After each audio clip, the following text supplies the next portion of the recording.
Ladies and gents, welcome to the reaction. This is Trope Talk, Idiot Plots by the channel Only Sarcastic production.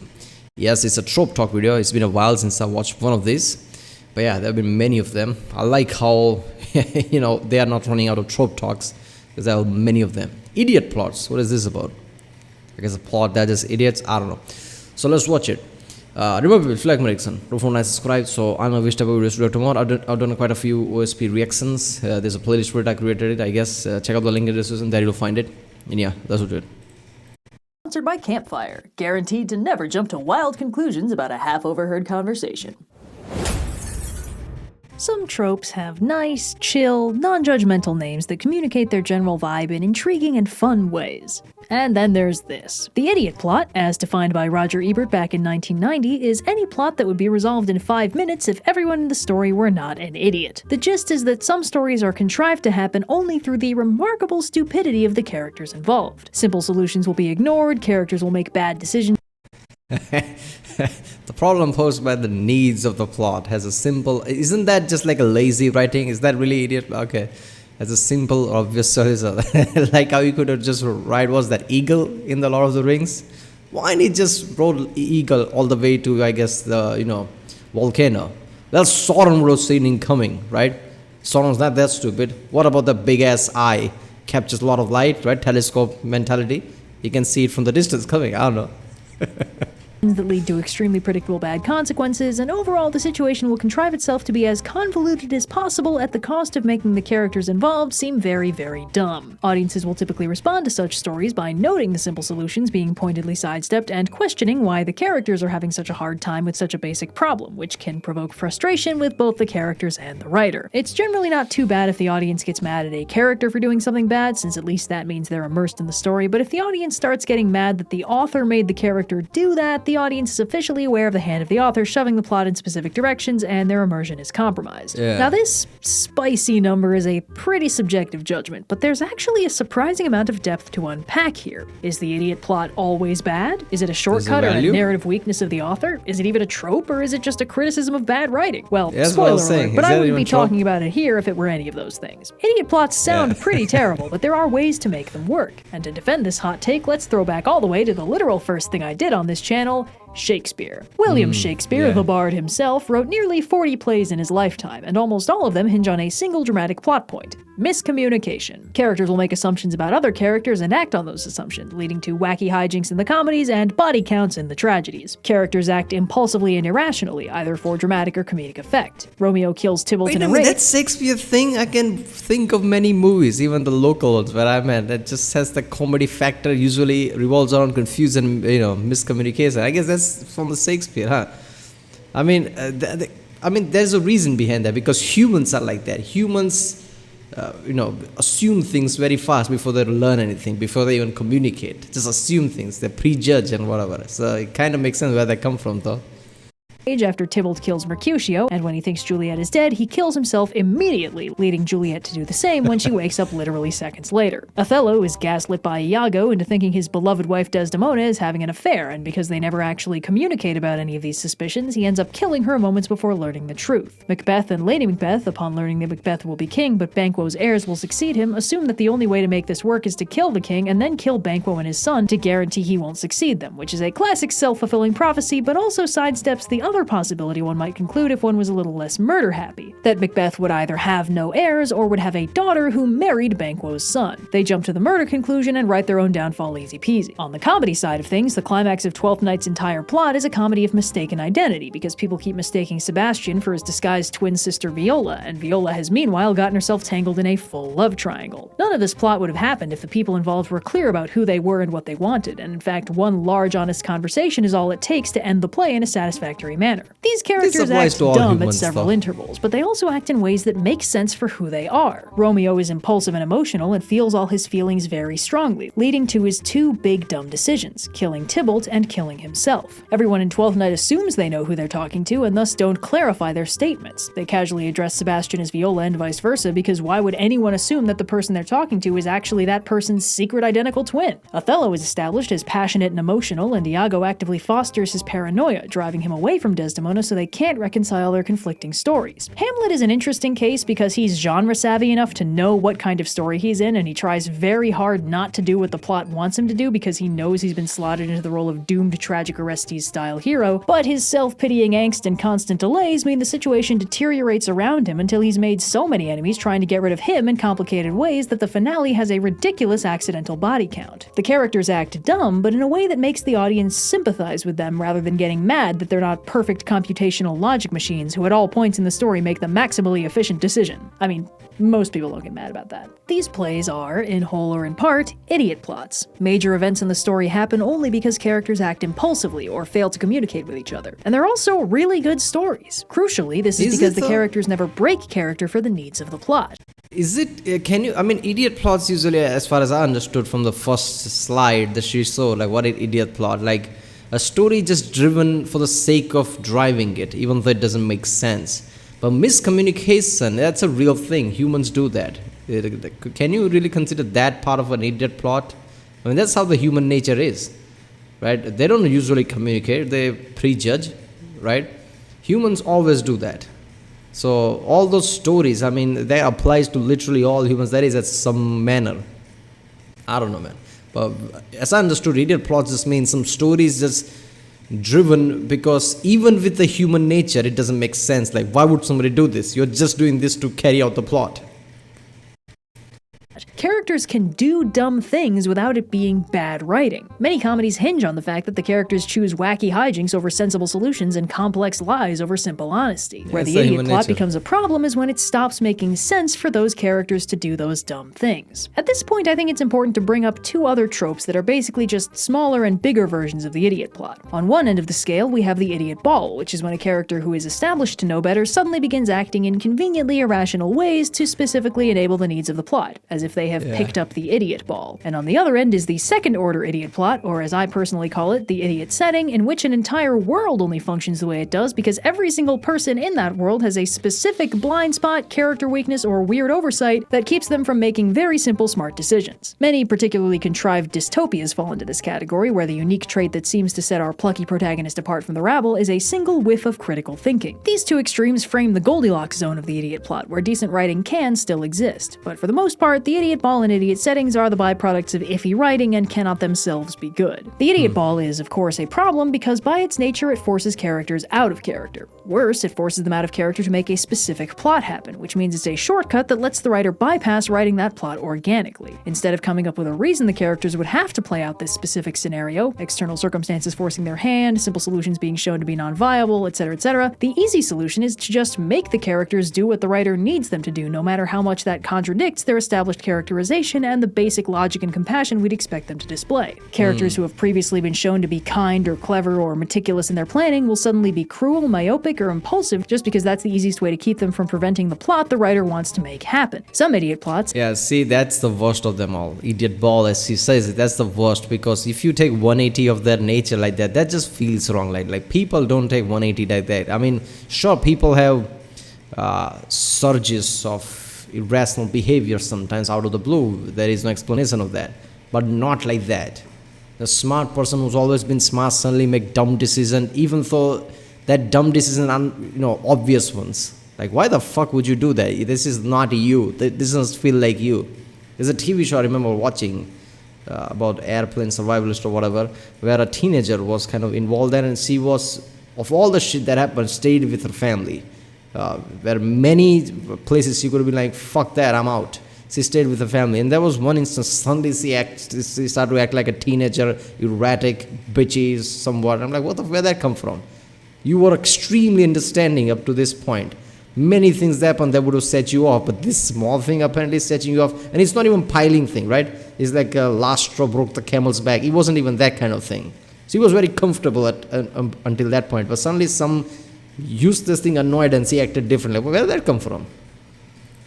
especially in serialized media, suffer from this in a big way. If characters who have been shown to act one way in previous installments suddenly pivot to acting in a much more conveniently irrational way that just so happens to enable whatever exciting set piece or forced conflict the story needs. Because not every idiot plot is Shakespeare. A character making a bad decision because of a personally established fatal flaw is a good tragedy in the making. A character making a bad decision because there's no way this character would let this specific plot happen otherwise is a case of the idiot ball. If enough characters get smacked with the idiot ball, it can morph into a full-on idiot plot, and these idiot plots are rarely compelling. A key factor here is that we expect better from these characters, which is not something we typically feel in stories where the character's dumb or illogical actions make sense for them. We might wish they acted better, but we aren't surprised when they act the way they do. Say, for instance, that the writer really wants two of our heroes to fight each other. There's a lot of reasons this would appeal. The potential drama in a clash of heroes can't be overstated. The audience wouldn't know who to root for, and sometimes it's just really cool to watch two super powerful badasses absolutely go to town on each other and see them use all their fun tactics and special moves. The problem, however, is that heroes are typically on the same side. In fact, this is a mandatory prerequisite for some of the really fun hero fights, since the emotional impact of two friends fighting is a lot more impactful than two enemies doing what we expect enemies to do. So if we want two people who should be on the same side to fight, how do we make that happen? Well, Civil maybe War, we there you go. brainwash one of them for a classic I know you're in there somewhere fight. But that's not really the heroes fighting, since the brainwashed character isn't themselves. Or maybe we highlight deep-seated points of contention, fundamentally irreconcilable worldviews that circumstances eventually force the heroes to come to blows over. Or maybe one of the heroes is trying to stop the other from doing something they'll regret, fighting them to save them in the long term. But that sounds like a he just jumped from Avengers to Sonic to now the Ninja Turtles. a lot of work. You know what would be easier? Just making the characters hate each other for a bit. And of course they'll want to fight. Drop in a little forced conflict and let them fight over a shared love interest or a minor bit of ego bruising or a good old-fashioned miscommunication that could be resolved in 10 seconds of punch-free communication. The only downside to About the Batman Superman thing, I remember, was it the Conan? I think it was Conan's a bit of skit, right? Like, why doesn't Superman just use his laser eyes and just shoot him at Batman's mouth? Let's say his whole armor is level of bulletproof, not just bulletproof, anything proof. Even the laser eyes can be. What about the mouth, man? Batman's just dead at that point. Superman is so ridiculous powerful, he's like a nuclear weapon. How is Batman and him fighting, man? That doesn't make sense. This cunning shortcut is that characters will spend the lead up to the fight acting bizarrely myopic and petty, and when the conflict inevitably does resolve, the simplicity of the solution can highlight how dumb the whole fight was in the first place. The easier it is for our heroes to resolve their differences, the dumber it makes them look that they started punching first. This is a shortcut that turns a potentially interesting conflict into a tedious one, and it does that by using an idiot plot. I think we should draw another internal subdivision here. There are broadly three kinds of idiot plots: comedies, tragedies, and accidents. Comedic idiot plots are things like rom-coms or sitcoms where all the characters have specific idiosyncrasies and quirks that dictate the hijinks they get into. They don't act like real rational people, but they do enable a lot of punchlines. Comedic idiot plots are funny because the characters act like clowns rather than rational, relatable people. The idiot plot is the joke and very intentional. The entertainment lies in seeing just how long an entire cast can go without realizing, for instance, their one erratic friend is actually twins. Tragic idiot plots are actually quite common in tragedies overall. Basically, any story where the tragic hero isn't being notably clever and trying to escape their own fate will involve the tragic hero making some reckless and unwise decisions that contribute to their eventual downfall. It's easy to judge tragic heroes by their poor decisions and the catastrophic consequences of their actions, but a key factor is that most tragic heroes don't realize they're in tragedies. They don't know that a grand romantic gesture or an exciting sword fight or a friend's betrayal is going to kick off a domino chain that'll completely ruin their life. In any other story, those would just be plot points, not the beginning of the end. With the benefit of context, an audience can easily see why a certain decision will go very wrong, and that dramatic irony is a major factor of what makes tragedies so impactful. But giving the audience information the characters don't have can make the characters seem, well, dumber. Many tragedies wouldn't happen if the characters were perfectly rational and honest in their communication, making them technically idiot plots. But in the same way, as we've discussed in the Trope Talk on tragedies, the whole point of many tragedies is that they only happen because of the specific character flaws of the tragic hero. The downfall is tailor-made to the protagonist. The hero makes those decisions because of who they are, and if they were anyone else, the tragedy wouldn't happen, or at least... Yeah, but at the same time, as an audience, when we see it, it's like we are the Mr. Hindsight from South Park. We see lots of things like, what a moron, he should have done this. But it's very easy to say that, and it's very different to live through it. This applies to all humans. You could think of, it's not going to be dramatic, but lots of people can have this kind of feeling where something when somebody sees from outside, like, here's the story, he sees the whole thing, like, how stupid can you be? Didn't you see that coming? But you can't. There are very unknowns when you approaching something, right? Something that might seem very obvious. Even the smartest person can overlook for some biases or whatever, right? So in that way, just tragedy like that happens. We can see tragedy coming because we see the whole picture. The character himself, the protagonist, is not seeing the whole picture. He's just seeing what he's seeing, like from his point of view. So he can't necessarily see the tragedy coming.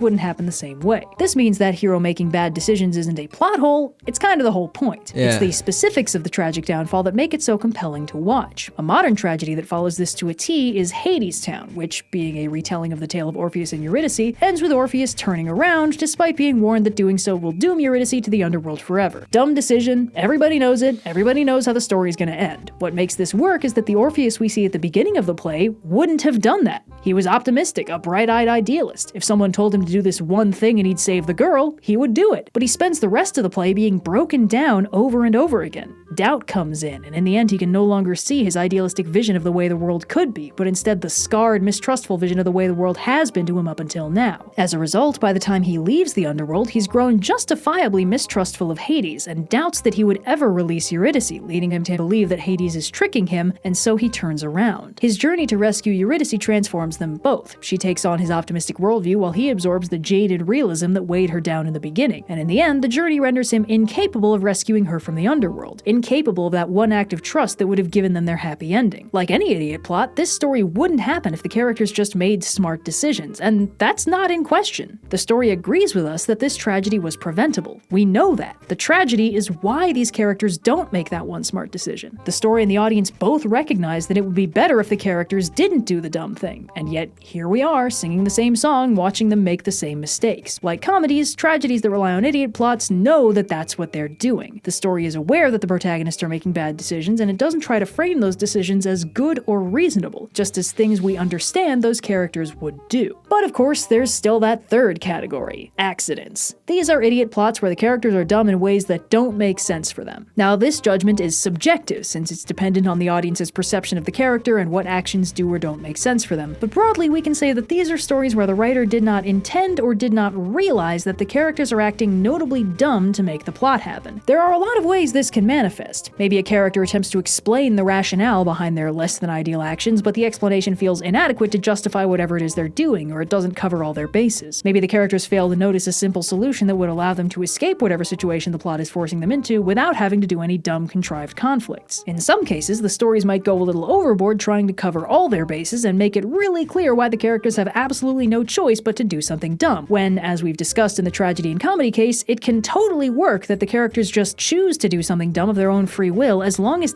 Yeah, see, that's the point. I mean, as far as she described all this time, I can see idiot plots in many ways. Idiot plots can be sensible in a way that people are idiots. If that's the idiot plots, like even the, explanation of why somebody did something doesn't make sense, but that's how some people are. They try to justify something, but even they can't. That's realistic. Tragedies, people making dumb decisions, sometimes that's realistic. So these are all one type of idiot plot, sure. But if the idiot plots also means that story in itself, the plot is idiotic, that it just can't, push through even though it doesn't make sense. Even the most commonsensical human way, like how humans behave, even then it doesn't make sense. That's a different type of idiot plot, right? Like she says in the end right here, that two people have to fight even though clearly there are other ways. This feels like a story pushing itself, that they have to fight, right? This is a different type of idiot plot. This is what I thought at the first point, like what an idiot plot really is, right? It's just story being idiotic, and even with the human behaviors, it doesn't make sense. But all the other things like Shakespearean thing, tragic thing, comedy thing, right? Humans are not perfect. We make idiotic decisions even though a person seeing that could say like, okay, you could have made a better decision. Yeah, but I didn't. That's how humans are. So for me, there are two type of things. One, there is a sensible idiotic plots. That's how just humans are. Humans are rational sometimes. Human makes a lot of mistakes. At a hindsight, they probably wouldn't, right? So that's one of the things. Other part of the idiotic plot is just plot, writer just pushing the story even though it doesn't make sense, even at the human behavior level. that's in character for them. Driving home that the characters have absolutely no choice in the matter actually just removes their agency and can increase frustration with the idiot plot. Sometimes the writers will successfully put the characters in a bad situation via limited communication or misunderstandings, but then fail to explain why the characters don't immediately resolve the misunderstandings by just talking. This is a big problem in hero fight idiot plots, where getting them to fight in the first place— Again, like, I don't know why, but this is also human nature. I mean, all these points, I mean, we can sit here and think, why don't this, but humans don't. That's the problem. That's how lots of conflicts exist in the first place. Why didn't this in the Civil War? Why didn't they just sit around just explaining? Yeah, but they were angry. Emotions were flying around. They didn't have time to sit around and talk. They were just, lots of miscommunication, lots of anger. They were just fighting, right? It's like that, Jim Jeffries jokes. Somebody, when people had muskets, right? Somebody just says something insulting, like, I'm going to shoot you, and just start to put in powder and do all the musket process. Time passes, and like, you know what? My anger is gone away. Maybe you're fine. And just starts to talk or whatever. This is similar to that. People's emotion can be, people are irrational, right? This is exactly how human nature kind of is. So that American Civil War thing even makes sense to me. Like, people are not going to sit around and talk now. It's just escalated from here. Isn't too hard, but stopping them from talking through the problems during the fight becomes tricky. There's something very funny about the big payoff fight in Batman v Superman and how much time Clark spends saying, "You have to listen to me," and "You don't understand," and slowly walking towards Batman and then throwing him farther away rather than just at any point saying, "My mom is being held hostage by a supervillain to make me fight you." Kinda undercuts the supposed desperation of the situation. We need to do some serious mental gymnastics to contrive a scenario where this makes sense. Let's not forget, he's faster, just like the Flash, right? Flash is supposed to be the fastest man alive, and yet Superman is shown as like, okay, there's a race there, but we don't know who would win, because Superman, I think in comic, Flash is the fastest one, right? Even with the Superman. But it's just implied the Superman is just as fast. So it's like, you got to listen to me. He should have just gone into it at speed of sound or whatever, even higher than speed of sound, close to the light speed. He should have gone close to and just slap him. Shut the fuck up and listen. I'm Superman. Accidental idiot plots are stories that don't want you to think the characters are dumb. Unfortunately, the way they attempt to influence their audience away from this conclusion is not by making the character act smart, or by sufficiently justifying their actions to make their illogical choices seem appropriate for who they are. This results in stories where the character's actions break the audience's immersion, which is fundamentally the problem this trope struggles with the most. We tend to expect fictional characters to act like people, and while that's a very subjective and personal judgment that varies from every person to every other person, if characters do things we think are ridiculous, or don't do things we think are obvious, we start to wonder why. If an answer is provided by the story, the obvious solution actually wouldn't work, the seemingly irrational action made perfect sense to them at the time, that keeps us immersed in the story even if we don't agree with what the character did. But if an explanation is not provided, it starts to look like authorial oversight, and we find ourselves contemplating the mechanics of the story and the writer behind it. And that means we're not immersed anymore. The problem with an idiot plot is not, as one might think, that the plot involves characters acting dumb. The problem is when it makes us question if the author is also dumb.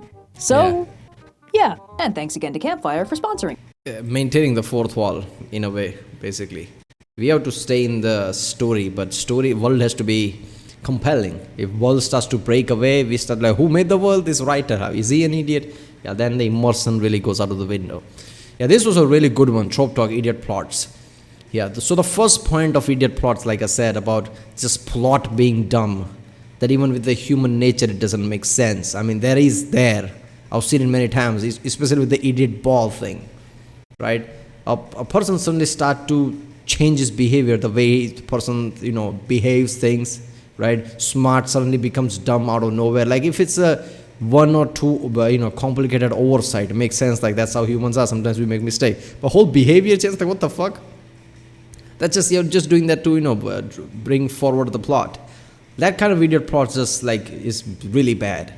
Like you didn't think through this story. You didn't think through the characters, and you're just making sure to reach the end that you want to reach. That's just fucked up at that point.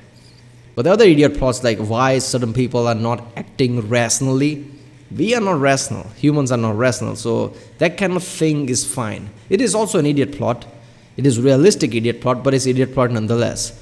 But it's not idiotic, plot isn't idiotic, the plot's concept is idiotic basically. I don't know how else to say that, like humans are idiots sometimes. But that kind of a thing where just, writer just pushes the story even though it doesn't make sense, that's the worst type of idiot plots there. But yeah. Alright, well, if you like my reaction, don't forget to subscribe. Yeah, I'll see you next time.